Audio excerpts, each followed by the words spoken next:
नमस्कार, मैं हूं आपके साथ पूर्वी राय और आप देख रहे हैं महाकाल एक्सप्रेस न्यूज।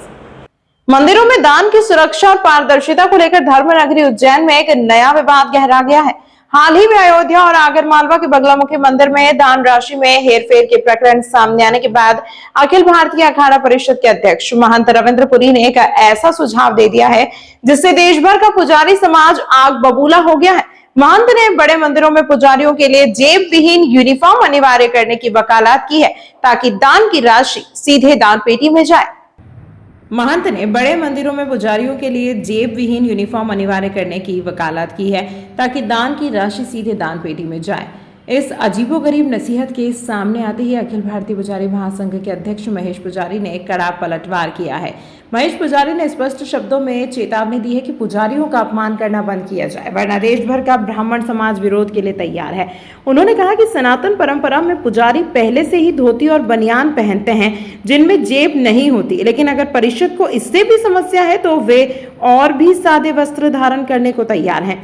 विवाद को तूल देते हुए महेश पुजारी ने कहा कि अयोध्या और आगर मालवा के मंदिरों में दान की राशि में जो गड़बड़ियां सामने आई हैं उनमें किसी पुजारी का हाथ नहीं है।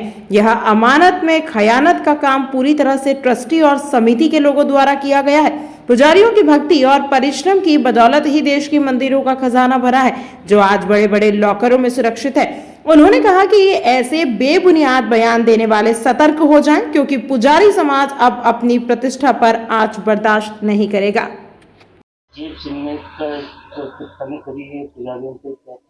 अखाड़ा परिषद ने जो टिप्पणी की और जो मांग की है कि मंदिर के पुजारियों के कुर्तों में जेब ना हो, तो पहली बात तो ये है कि अखाड़ा परिषद के रविंद्र पुरी जो अध्यक्ष है, जहाँ दो अध्यक्ष है, एक महानिर्माणी के हैं और एक ये भी अपने आप को अखाड़ा, पहले तो ये तय करे आपस में कि असली कौन और नकली कौन।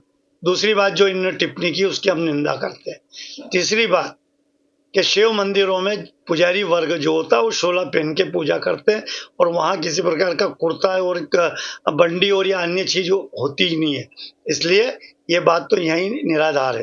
तीसरी बात ये हम कहेंगे कि रविंद्र पुरी जी और महामंडलेश्वर चार धाम के, इन्होंने जिस तरीके से जो बात को कहा है, जो मांग की है, ये मांग अनुचित है और सस्ता प्रचार पाने की है। स्वयं पहले तो ये महामंडलेश्वर चार धाम के देखे अपने नीचे गिरे ले, क्योंकि इनने जो गमन किया था, जो मंदिर में चोरी की थी, इसलिए इनको यहाँ से चार धाम से हटाने की योजना थी और इनको हटाया जा रहा था, लेकिन फिर ये परमानंद जी के हाथ पैर जोड़कर पुनः वहाँ भी स्थापित है। ऐसी हम मनसा देवी की भी बात करेंगे, ऐसे ही अन्य मंदिरों की जो बात है, जहाँ जहाँ चोरी हुई है वहाँ पुजारियों ने कहीं चोरी नहीं की है। बगलामुखी में पुजारी ने चोरी नहीं की है, बगलामुखी में भी यदि चोरी हुई तो मैनेजमेंट के लोगों ने की है, अधिकारियों ने की है, कर्मचारियों ने की है। राम मंदिर में चोरी हुई है तो ट्रस्ट के लोगों ने की है और ट्रस्ट के अधीनस्थ जो लोग काम करते हैं उन्होंने की है। तो ये पहले तो वो मांग करे कि चंपत राय की गिरफ्तारी हो, अन्य लोग की गिरफ्तारी हो, गोविंद गिरी की गिरफ्तारी हो, क्योंकि वो तो खास प्रमुख है, कोषाध्यक्ष है, तो उनके लिए बात करें ना। ये दोनों केवल पुजारी की बात, जो पुजारी जिस विषय में है ही नहीं, पुजारी ने चोरी की ही नहीं है और उसको बदनाम करने की ये दोनों बात कर रहे हैं, ये दुर्भाग्यपूर्ण है। और ऐसे साधु संत जो होते हैं ये देश में वैमनस्यता फैलाने का काम करते हैं, निंदा करते हैं और इन दोनों का हम पुजारियों से कहें कि इनका बहिष्कार करें। और इनके जो मनसा देवी की जो बड़ी कर रहे हैं, वहाँ भी जो ट्रस्ट है, ये निजी ट्रस्ट है, तो ये कितनी हेरा फेरी करते होंगे स्वयं है तो ये रविंद्र पुरी जानते हैं। इसलिए उस ट्रस्ट के ऊपर भी वहाँ एक सरकारी अधिकारी जो IAS हो उसको बिठा दिया जाए, सारी चोरी वहाँ भी रुक जाएगी और पता चल जाएगा। वहाँ के जो पुजारी हैं, उन पुजारियों के लिए इन्होंने जो बात कही, मैं उन पुजारियों का अपमान मानता हूँ, उनका स्वाभिमान। उज्जैन महबूब नगर की सांसद श्रीमती DK अरुणा ने उज्जैन पहुंचकर विश्व प्रसिद्ध ज्योतिर्लिंग भगवान श्री महाकालेश्वर के दर्शन किए। श्री महाकालेश्वर मंदिर प्रबंधक समिति की ओर से सहायक प्रशासक एवं जनसंपर्क अधिकारी श्री आशीष पलवाड़िया ने उनका स्वागत एवं सम्मान किया। दर्शन के बाद सांसद श्रीमती DK अरुणा ने कहा कि वह दूसरी बार बाबा महाकाल के दर्शन करने आई है। इससे पहले वह लगभग 5 वर्ष पूर्व उज्जैन आई थी। उन्होंने कहा कि इस बार मंदिर परिसर में हुए व्यापक विकास कार्यों ने उन्हें बेहद प्रभावित किया है। उन्होंने कहा 5 साल पहले जब मैं यहाँ आई थी तब मंदिर का स्वरूप अलग था। अब यहाँ काफी विकास देखने को मिल रहा है। अभी भी कई विकास कार्य जारी हैं, जिससे आने वाले समय में यह और भी बेहतर होगा। सांसद ने मंदिर प्रशासन की व्यवस्थाओं की भी सराहना करते हुए कहा कि श्रद्धालुओं के लिए दर्शन की उत्कृष्ट व्यवस्था की गई है। उन्होंने कहा कि बाबा महाकाल के दिव्य दर्शन कर मन अत्यंत प्रसन्न हो गया। यहाँ का अद्भुत नजारा और मंदिर की व्यवस्थाएं इतनी अच्छी हैं कि अब बार बार उज्जैन आने का मन करता है। जय श्री महाकाल। यहाँ महाकालेश्वर दर्शन के लिए मैं ये दूसरी बार आ रही हूँ। इससे पहले 5 साल पहले 4-5 साल पहले आई थी। तब डेवलपमेंट, अभी डेवलपमेंट देखें तो बहुत बड़ा ज़्यादा डेवलपमेंट हुआ है।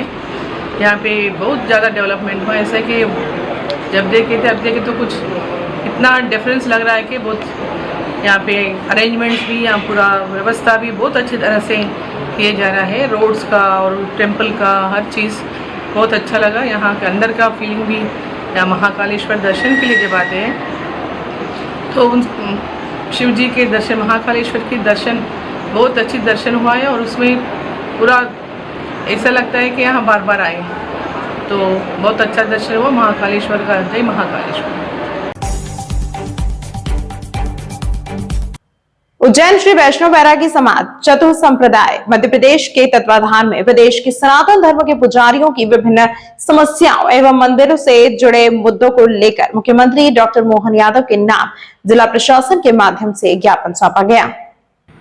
ज्ञापन में बताया गया कि मध्य प्रदेश के लगभग 60,000 मंदिरों से जुड़े करीब 3 लाख पुजारी परिवार एवं लगभग 12 लाख सनातन धर्मावलंबी लंबे समय से विभिन्न प्रशासनिक समस्याओं का सामना कर रहे हैं। संगठन ने कहा कि मंदिरों के परंपराओं, पुजारियों के अधिकारों तथा मंदिरों की संपत्तियों के संरक्षण के लिए सरकार द्वारा प्रभावी कदम उठाए जाने की आवश्यकता है। ज्ञापन के माध्यम से संगठन ने 7 प्रमुख मांगे मुख्यमंत्री के समक्ष रखी। इनमें गौ माता को राज्य संरक्षित घोषित करना, मंदिरों के सरकारीकरण की व्यवस्था समाप्त करना, मंदिर भूमि की नीलामी पर रोक लगाना, मंदिर समितियों की व्यवस्था समाप्त करना, मंदिर भूमि के निस्तारीकरण की प्रक्रिया समाप्त करना, पुजारियों को नामांतरण, कृषक दर्जा, भूमाफियाओं से सुरक्षा एवं अन्य आवश्यक सुविधाएं उपलब्ध कराना तथा मंदिरों के ऐतिहासिक एवं प्राचीन मूर्तियों को उनके मूल स्थान पर पुनः स्थापित करना प्रमुख रूप से शामिल है।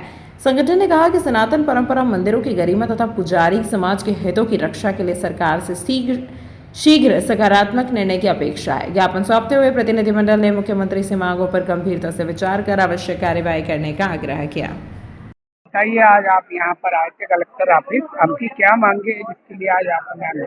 देखिए, हमारी मांग यह है कि सर्वप्रथम तो मूल मांग बता दें।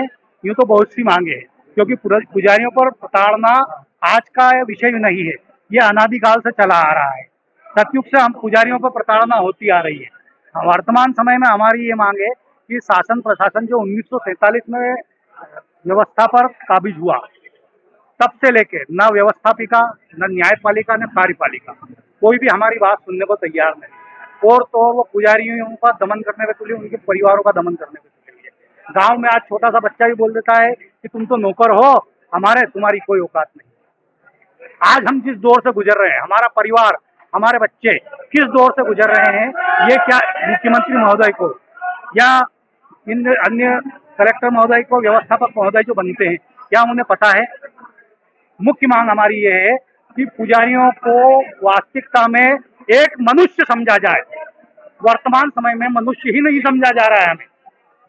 इस देश का संविधान ये कहता है कि सभी लोग समान हैं, लेकिन केवल पुजारियों के साथ ही अलग प्रकार के व्यवहार किया जाता है। इसका क्या कारण? केवल हिंदू समाज के मंदिरों के ऊपर ही विशेष प्रकार के कानून थोपे जाते हैं। आज आपने ज्ञापन खत्म किया जाए, पुजारियों के मंदिर पर पुजारियों को संपूर्ण कृषक व्यवस्था प्रदान की जाए, मंदिरों को पूर्ण रूपेण सरकारीकरण से मुक्त किया जाए। आपका नाम? महंत तरुण दास बैरागी, सराना। तमाम महत्वपूर्ण खबरों के लिए देखते रहिए महाकाल एक्सप्रेस न्यूज।